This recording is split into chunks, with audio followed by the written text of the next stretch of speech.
6। এত দেরি করে আসছি কেন? ওই রাস্তাঘাটে একটু সমস্যা হয়েছিল, গাড়িতে দেরি হয়ে গেছে। তো তাই ওই টেবিল আর চেয়ারগুলো মুছা। ঠিক আছে।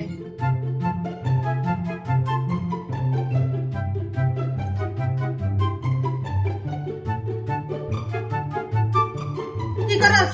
চেয়ারগুলো ফেলা দিতেছস? কইলে যে চেয়ার মিশা হইতে চেয়ার আর মুছা লাগবে না, চেয়ার থাক।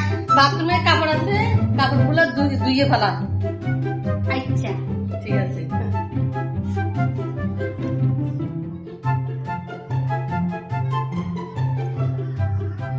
আরে তুই কি করস? হ্যাঁ, হ্যাঁ এগুলো ফেলাস কেন? আপনি না কইলে কাপড় ধুইয়া হালাইতে হায় হায় রে, এইগুলো ফেলা দিছে। তো এগুলো উঠে উঠে রোদে দে বারান্দায়। আসিস নিজে বুড়বা তারপর মানুষের দোষ নাই। আবার কি করা লাগবে? বস্তা ঝাড়ু দিয়ে মুছালা। ঠিক আছে। আর তুই কি করস রে? আপনি না কইলে ঘর যাও যাবো চালাইতে হায় রে হায়, ওরে কোনো কিছু বলাই যায় না, কিছু বুঝে না। আপনার ঘরে আর কোনো কাম করা লাগবে? না, আর কোনো কাজ করা লাগবে না, বাদ দে।